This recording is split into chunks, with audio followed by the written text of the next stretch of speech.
Welcome to all of you, especially those from far away who are visiting. It's so nice to see you all here today. And welcome to everyone online. I'm reading today from Rays of the One Light. These are commentaries on similar passages in the Bible and Bhagavad Gita, based on the teachings of Paramhansa Yogananda and written by Swami Kriyananda. Self-reliance versus self-reliance. Truth is one and eternal. Realize oneness with it in your deathless self within. Last week we considered the need for attunement with God, with the gurus, with the wisdom of others, until we make that wisdom our own. There is a strong and in fact valid belief nowadays in the need for standing on one's own feet rather than depending weakly on others to carry us by their strength. Swami Kriyananda was once asked, "What is the best yoga posture?" "That one," he replied, "which sets you squarely on your own 2 feet." Our strength must come from within. If that strength comes from the ego, however, instead of from soul consciousness, it is like a guitar string without its sounding board. The notes it emits will be thin and feeble. Our strength must come from within, but must be coupled with recognition of our inner link with broader and higher realities. The Bhagavad Gita tells us, everyone in this world whose life is glorious or prosperous or powerful, know that his achievement is but a little spark from the great sun of my effulgence. Jesus, in talking to his disciples, emphasized also the power of attunement with his own consciousness as a ray of the divine. For this ray had descended already through him in response to their devotion. It was a sign that God was already listening to them with receptive attention and did not require to be wooed in that way any longer. In the passage preceding the one that we read last week, Jesus said, "I am the true vine, and my Father is the husbandman. Every branch in me that beareth not fruit, he taketh away. And every branch that beareth fruit, he purgeth it, that it may bring forth more fruit. Now ye are clean through the word which I have spoken unto you. Abide in me, and I in you. As the branch cannot bear fruit of itself, except it abide in the vine, no more can ye, except ye abide in me." This was the meaning of Yogananda's counsel also, when speaking more intimately to the disciples of the need for attunement with him. Thus, through Holy Scripture, God has spoken to mankind.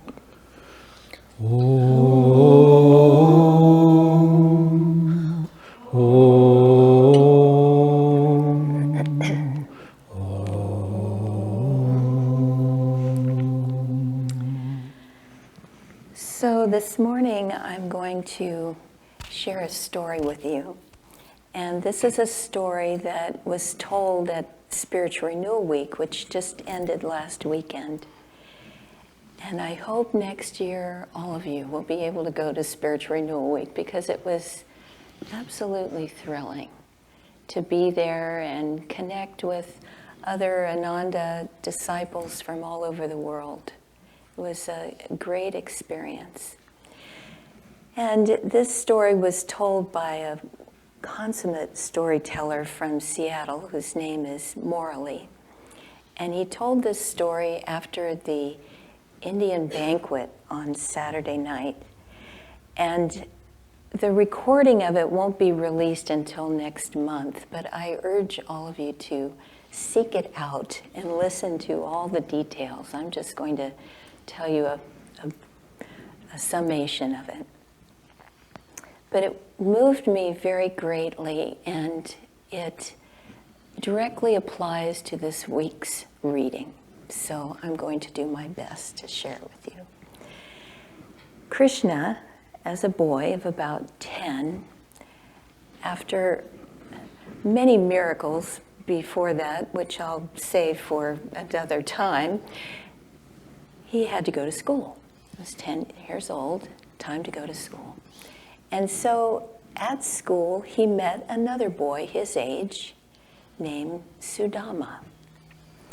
And Sudama was very, very poor, whereas Krishna came from a royal lineage. He had everything. But Sudama was a very inward boy, and he didn't really relate much to the other children. But in Krishna, he could open his heart. He could talk about anything and everything. And so soon, Sudama and Krishna became close friends, and they went everywhere together. And Sudama, though he was very poor, he had managed to get into this school because he was brilliant with the scriptures. He could quote the Vedas and sing the slokas. And he was marvelous at this. And he dreamed of becoming a priest when he graduated from the school. And he would have a good life then. He wouldn't be so poor. So the years went by, and Krishna and Sudama spent every day together. And one day they were out walking in the forest, deep in conversation for a long, long time. And then suddenly they paused and looked around, and they were lost. So Krishna said, well, let's rest for a moment under this tree, and then we'll find our way back. So they sat under the tree and talked, and then Krishna at one point said, oh, I'm so hungry. I wish we had brought some food with us. And Sudama was brightened right away, and he said, I brought some poha with me, Krishna.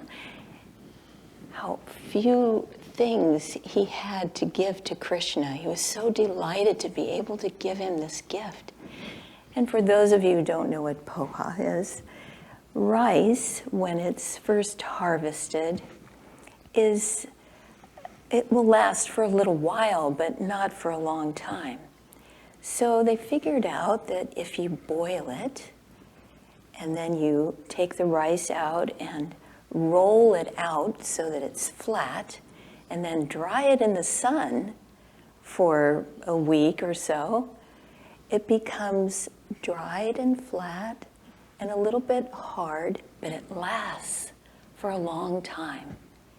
And then when you put it in your mouth and you chew it, and it starts to get soft, it has a lot of nutrition this way. So that's the little bag of poha that Sudama had, and he joyfully offered it to Krishna. And Krishna tore open the little knotted bag, and he put some in his mouth, and he closed his eyes and chewed this little bit of poha. He was so happy. And he finished his little meal after a while, and he said, all right, now let's go and we'll find our way home. And of course, Krishna, being the Lord of the universe, knew everything, knew the way home, no problem. And so the years went on like this, and they were very close and very good friends. Then one day, Sudama got word from his village that his father was very ill. And his mother was requesting that Sudama leave his studies and go back to the village to help care for his father. Well, this was a worthy request, but when Sudama went to Krishna and told him this, Krishna said to him, no, Sudama, don't go. Finish your studies, stay here. You will have a good life. And I can tell you that your father is going to be fine. This isn't a life-threatening disease. It's not going to hurt him very much. He'll be fine. Don't go.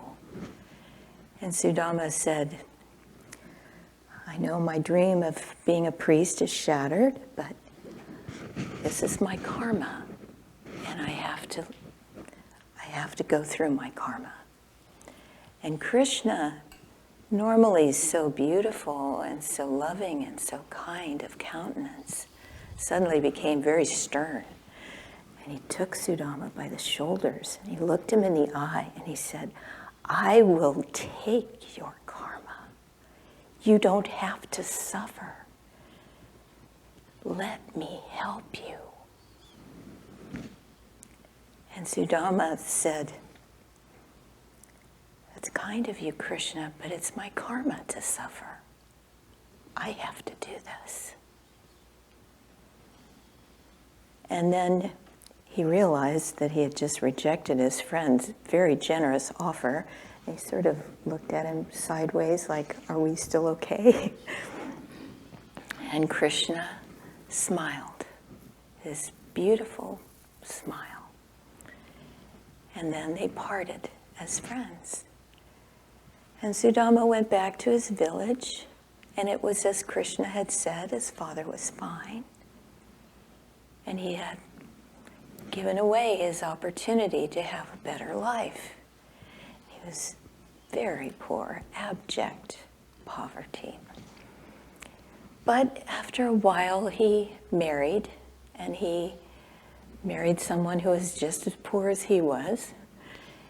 But together they had a very simple but harmonious life together. But after a couple of years, they had a child, and their resources were stretched even thinner. And then another child came along. And often, many days, the mother and father would not eat so that they could feed their children. And then the day came when they couldn't even feed their children. And as they got ready to sleep one night, the baby said to the mother, "Mother, please give me something to eat. I'm so hungry." And she couldn't give him anything. So she just took him in her arms and rocked him. And then she had an idea, and she said, "Now remember, there's going to be a big festival next week, and there will be lots of wonderful things to eat.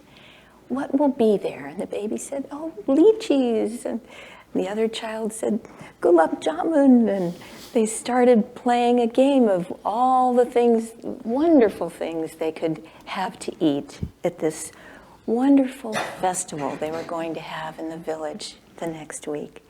And little by little, the children became happier, and then they finally fell asleep. And Sudama's wife turned to him and said, "My husband, my dear husband,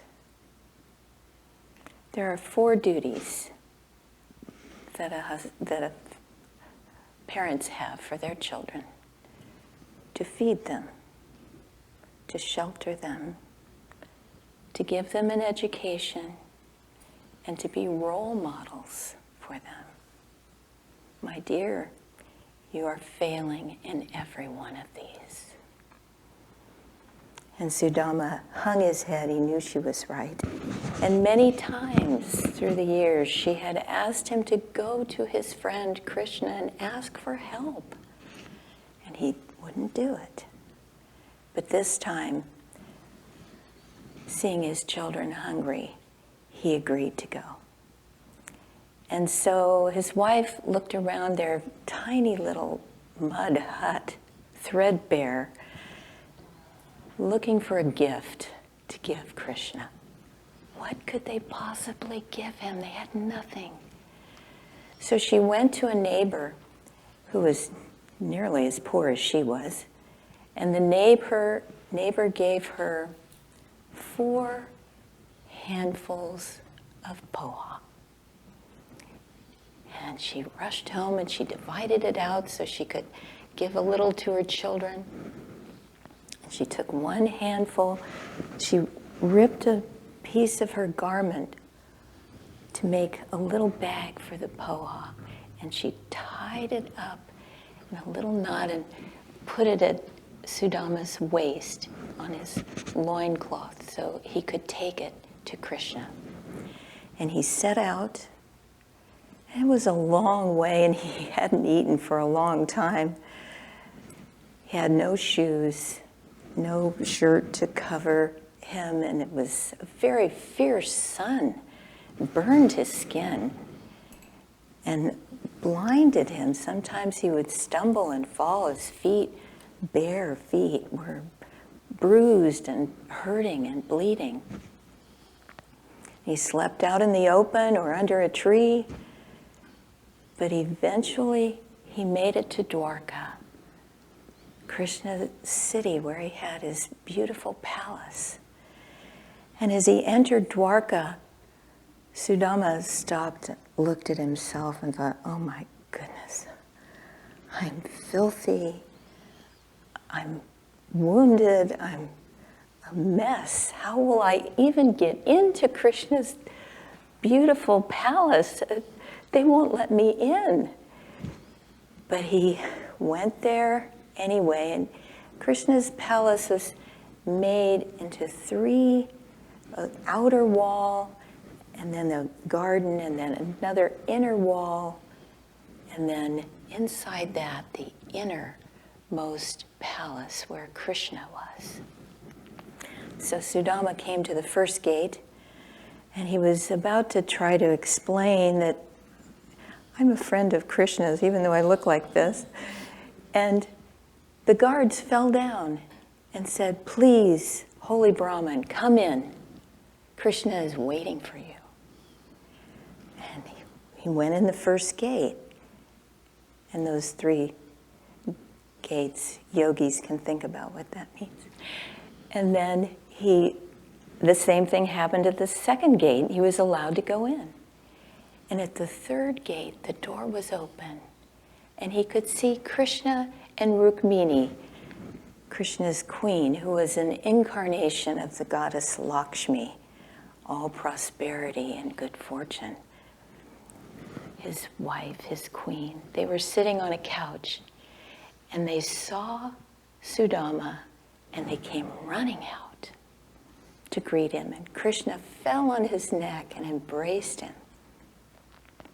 And he introduced Sudama to Rukmini, and Rukmini playfully said, I have given my Lord Krishna many delicacies to eat, but he finds none as good as the poha you gave him in the forest.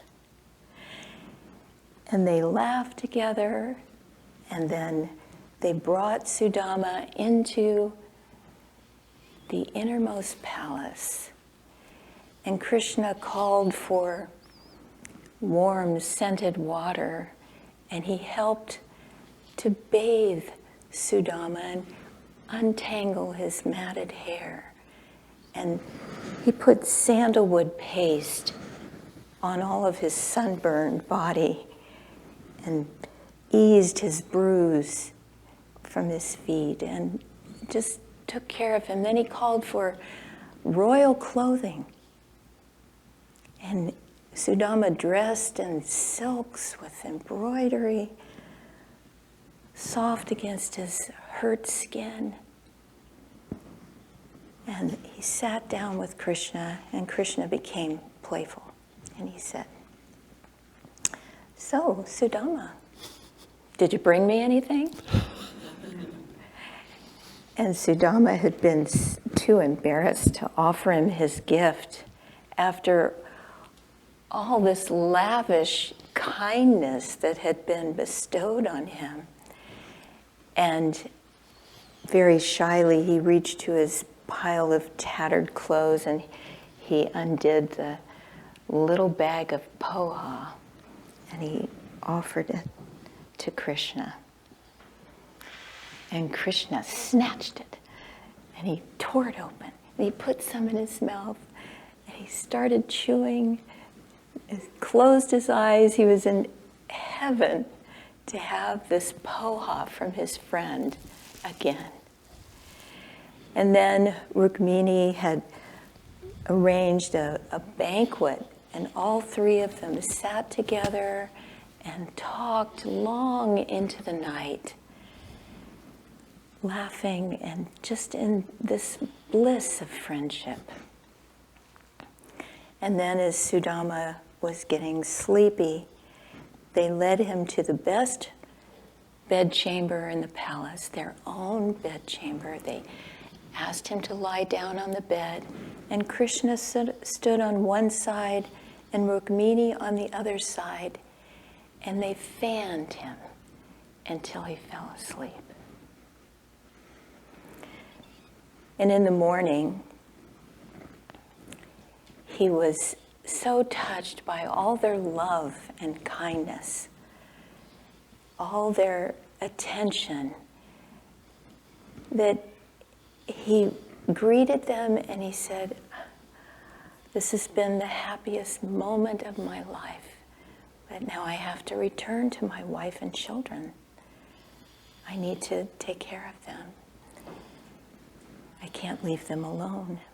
And so he stood before Krishna and Rukmini, and he took his leave. And Krishna and Rukmini stood at the gate and waved to him. And he got to the second gate and turned around, and they were still waving. He got to the outermost gate. They were still wishing him well. And they waved to each other until they couldn't see each other anymore. And because now he had sandals and he was nourished and he was fresh and he had a shirt to cover his arms and back, he swiftly made his way home. Now you may have noticed that he didn't ask Krishna for help. He forgot. It never crossed his mind. He had been so happy with every step that took him closer to Krishna, that he was so full of love for Krishna that he couldn't think of anything else when he got there and he spent time with him. And he was so thrilled at all of his experience all the way home, he couldn't think of, oh, I forgot that. He didn't think of that at all. He was just in love with God. And so he swiftly made his way back to the village, and he took the path to his home. And at the end of the path, he stood there and he looked around. Did I come to the right place? Because his little hut was gone.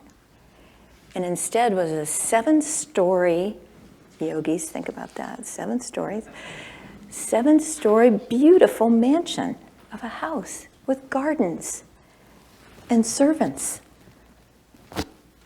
And he was just standing there dumbstruck, and this beautiful woman and 2 children came out of the house, beautifully dressed, well-fed. And the woman laughed and said, "Sudama, don't you know your own wife and children?"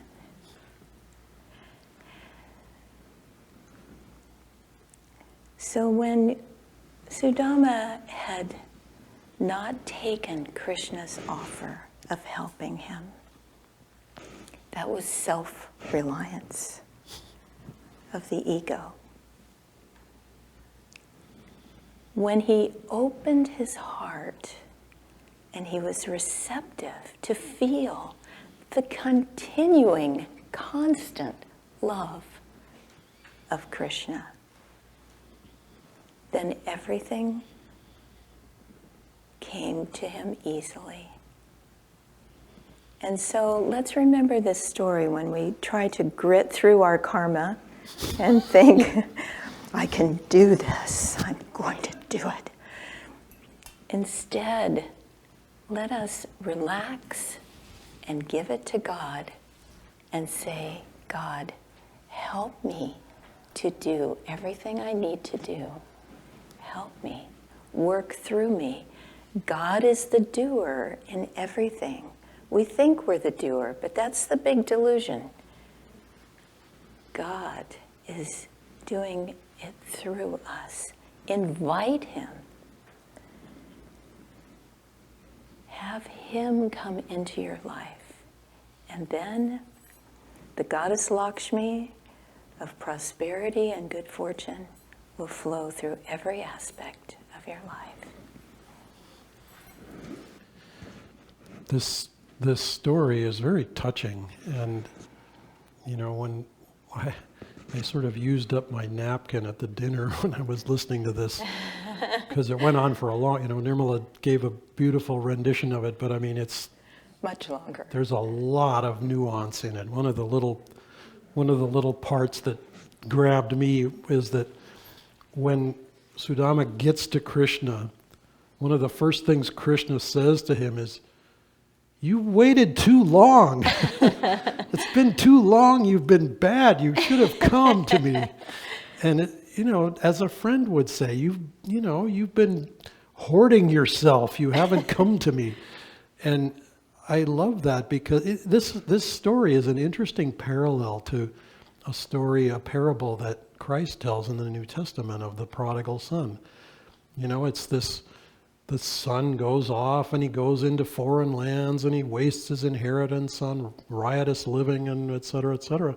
Well, Sudama didn't do that, but in another way he was prodigal because he didn't accept Krishna's offer and wasn't sort of willing to trust that process. And it's so common in our lives to think, and it's a very American thing, I have to say, growing up as an American, to think, I can do it myself. And, I have occasionally indulged in watching a certain kind of YouTube video, which I don't necessarily recommend, but in certain times it was entertaining to watch a guy build a cabin in a remote part of Canada by himself, and I assume that he must have had somebody videoing the process because you can't easily do the work and do the video at the same time. I mean, it's really difficult to do. But I mean, literally chopping the trees down, standing them up, stacking the logs, building the floor, sticking, I mean, the thing goes on for months and months and months.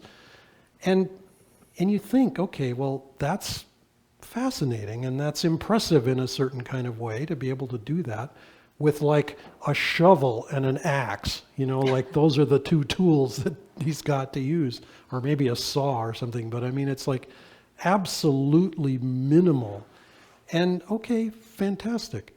Because the trip to Home Depot is really far. It's like a plane ride or something. It makes me think of, all this talk of putting a base on the moon or putting a base on Mars. You better not be short the nuts and washers you need when something needs to be repaired. I mean, it's like, where are you going to go? It's not, I mean, self-reliance, with the little s.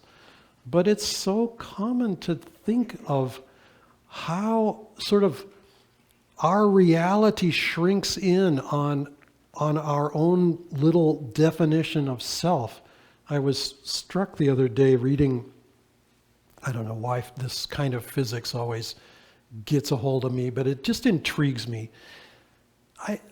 So an atom, we all learned about atoms in school, but we sort of learned that, there's this nucleus and we think of it as sort of a little planet and the electron is like a little moon swirling around it in an orbit, one little orbit going around.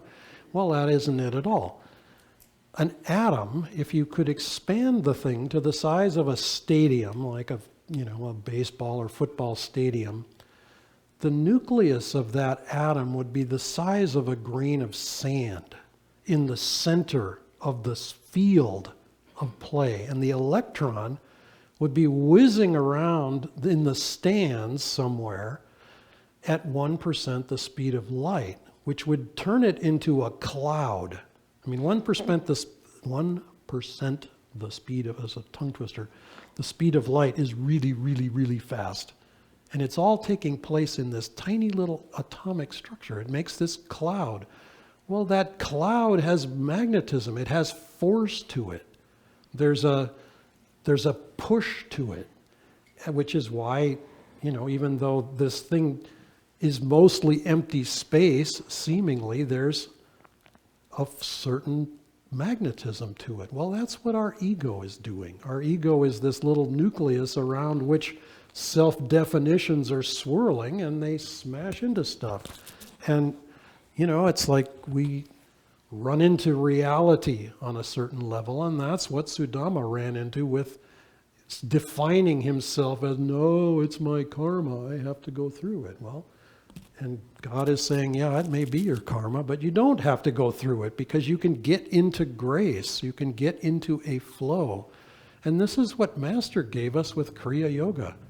He said, let's see, do you want to do the bullock cart route, or do you want to do the airplane route? So I one time I was getting ready for a kriya initiation in Bangalore, India, and I did the math, because I wanted to be able to share this in graphic terms for people so they could understand. So I said, okay, look, at the time I lived in Delhi area, Gurgaon. And from Delhi to Bangalore is quite a distance.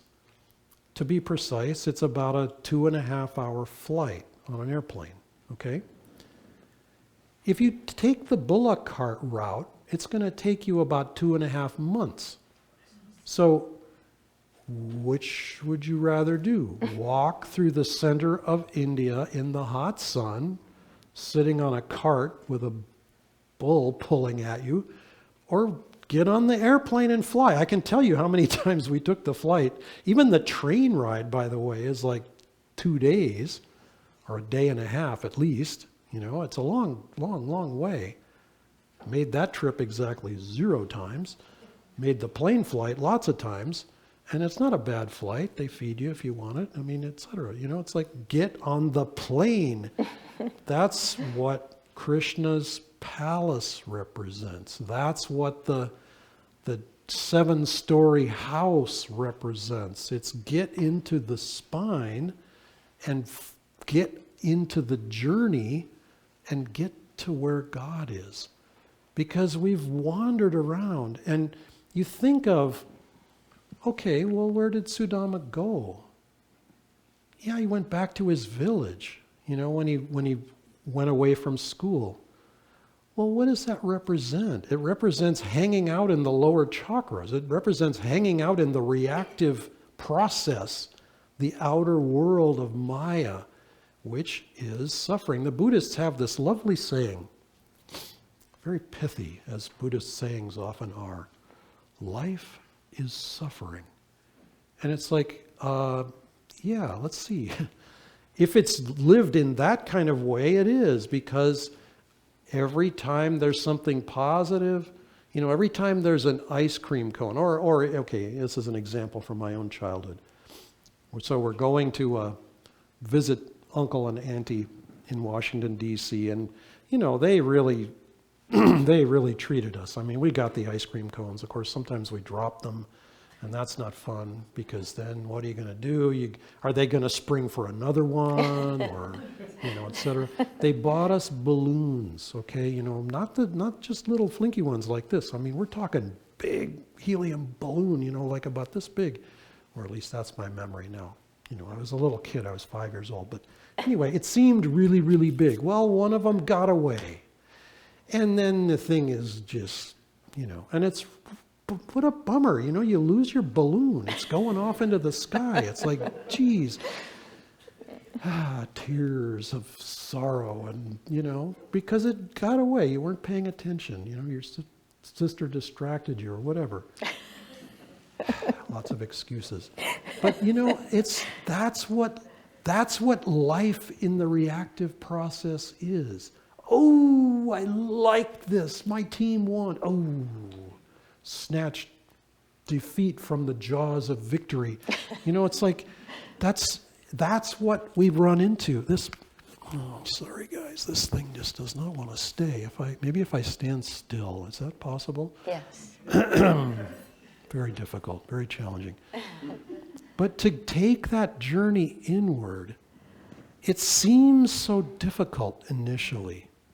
Why? There's a fascinating example came up in the classes last week at Spiritual Renewal Week that Nirmala was referring to. So this is a talk that Gyandev gave. And by the way, if you have a chance to hear these talks or watch these talks, they are incredible. So Gyandev is talking about how the neurology of memory is encoded in our minds. So we have an experience, and it's a good experience, so it's encoded in a certain way. We have a bad experience, something that's painful or difficult, and that's encoded in our memory. Well, the negative ones get encoded 5 times more strongly than the positive ones do. And you think, well, geez, that's just really inconvenient. That's like unfair. He gave a lovely example. He said, some of these lessons you only get to learn once. Like, don't pet the saber-toothed tiger.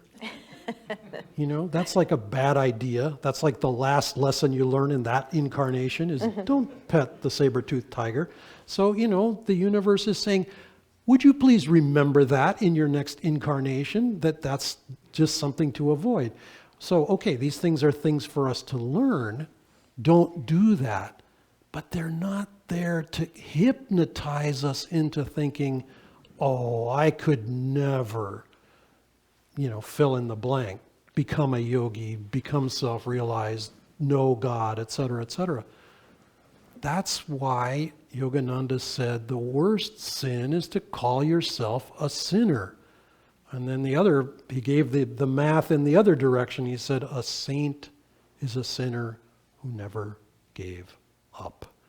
And so it's just for us to grab a hold of that, grab hold of the up escalator instead of getting stuck on the down one, which is, of course, easy to do. And it's a lot easier to go downhill than it is to go uphill on one level. But Krishna wants to help us. And we're, as the Festival of Light very eloquently says, we are a part of all that is. And so we just have to acknowledge that, or better still, realize that. And then we go beyond all of this suffering. Life is no longer suffering. Life becomes, as Yogananda put it, a nest of fun, which just sounds a whole lot nicer than life is suffering. Ugh. Nest of fun. Let's see, nest of fun, suffering. No, I think I'm going to go with nest of fun. And let us live in that. Let us live in that potential. And it's not that we ignore all the negative encoding. We want to learn the lessons, yes. But we want to replace the negative coding or memory system with positive, which is one of the reasons that Yogananda said chanting is half the battle.